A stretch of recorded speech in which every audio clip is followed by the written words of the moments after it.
Are we living in a time of collapse or inevitable decline that will lead to a collapse within the next few years or so? And can we avoid the collapse?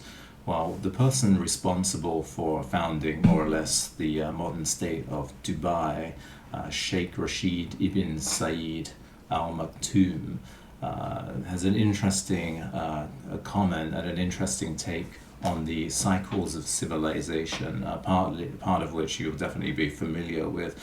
But he commented that his grandfather rode a camel, he drove in a Mercedes, his son drove or drives a Land Rover, and he said that his grandson would have to ride a camel. But why is that? Because things go in cycles, and things get better, and then they get worse, and they collapse, and they start all over again. He also commented, and this is a meme that you'll find all over the internet, that strong men create good times create weak men create hard times create strong men. He said we need to raise warriors, not parasites. Well, the origin of this theory that things go in cycles, especially in relation to the Middle East and North Africa, I would suggest, is Ibn Khaldun, who lived at the end of the 14th century and into the early 15th century. He's sometimes regarded as the founder of sociology, sometimes as a historian. He grew up or was born in Tunis. And he believed that, like Al Maktoum, and he believed that you began with warriors or desert warriors who would take over a dying dynasty. Then they would live in sort of luxury, but they would want the desert values to return. Finally, they would get so used to luxury that they would not be able to defend themselves. They would be weak and vulnerable. The leader of the dynasty would have to get in outside forces, and at that point the desert warriors would swoop back in and take over and begin this cycle all over again. Well, we in the West tend to think of time in four different ways. And one, of course, is cyclical. This is especially the case with ancient paganism or pre-monotheistic faiths, or we can even just say pre-monotheistic ways of living, especially in tune with nature. There's a cycle of the stars and the planets. There's a cycle of the seasons. There's a cycle for planting seeds and for reaping the fruit or the vegetation later on. So that's one way of thinking of it. Of course, in a more metaphysical sense, then you have reincarnation, which is obviously related to this way of seeing the world. Of course, we think in terms of threes as well: yesterday, today, and tomorrow, or past, present, and future. Or in more modern terms, we divide things into threes as well, such as the antiquity, medieval period, or modern period, this kind of thing.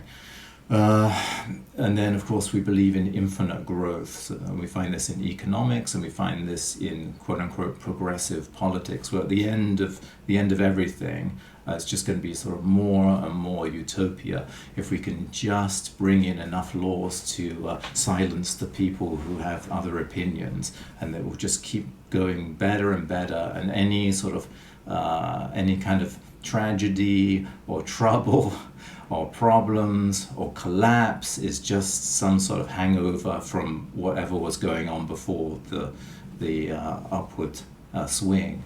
It has nothing to do with the sort of push for eternal growth. So that's another way of thinking it. And then we have the eternal decline, the opposite, which is often associated with traditionalism and the school of René Guénon, where everything is just getting worse and worse. And originally there was some kind of golden age, but now we're spiraling down, and everything is going down, and everything is getting worse and worse, and we're oppressed by more and more materialism. So these are four different ways that we have conceived of time in the West. They may all be right to some degree. They're certainly many of them are wrong to some degree. In regard to the last of those, one of the big problems, of course, is that it instills a kind of pacifism, passivity, weakness, funk, an inability to live one's life and to sort of seize the bull by the horns and make things better.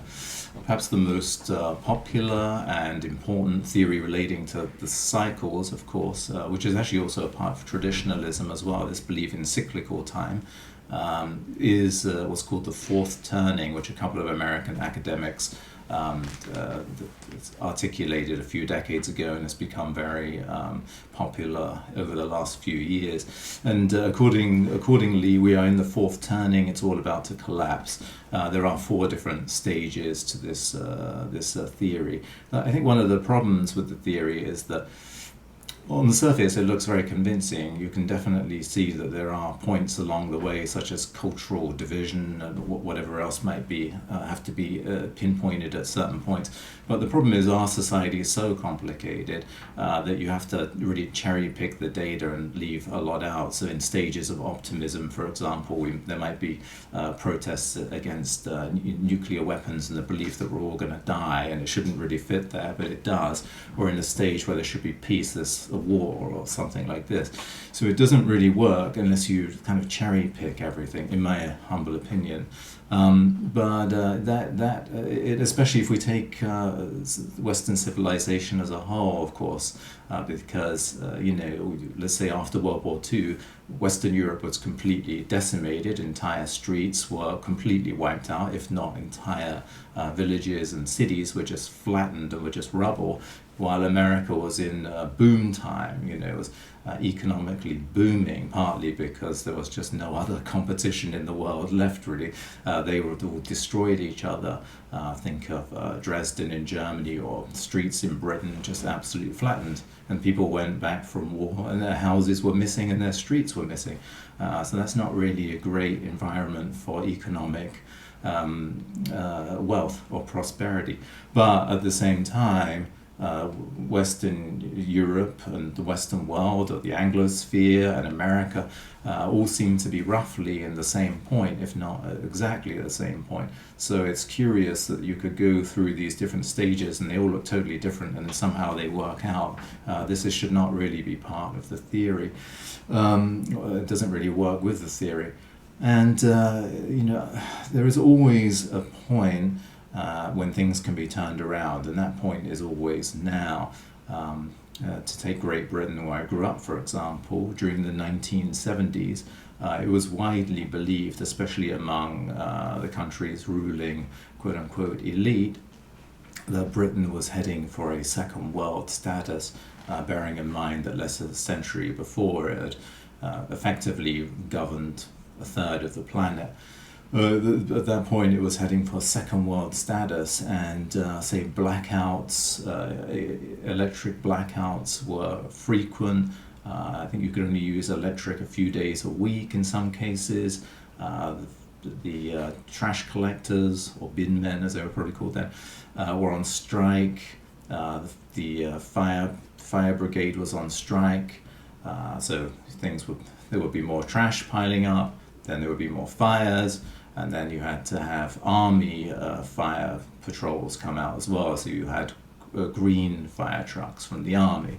So it was in total collapse, and there were strikes up and down the country, and strikers would go from one city to the next, and it was basically a time of complete chaos and going into second world territory and no longer a first world country. And then it was completely turned around, and you had this economic boom. And I would say it was under Margaret Thatcher, who introduced many problems along the way, but it was certainly completely transformed for a few years, partly through credit card debt, of course. But you went from this collapsing economy going into a second world country to a booming economy, and a much more modern country now than it was then, certainly, and transformed in ways both good and bad. But so there is always the opportunity to turn things around, including when things look their darkest, and that is true of countries. It's probably true of civilizations, and it's certainly true of individuals. And we might not be able to transform our country or our society or our civilization, but we can certainly always work on ourselves and create opportunities for our own future. If not to be, excel, then at least to not get just dragged down by the situations that might well be unfolding at some point in the future.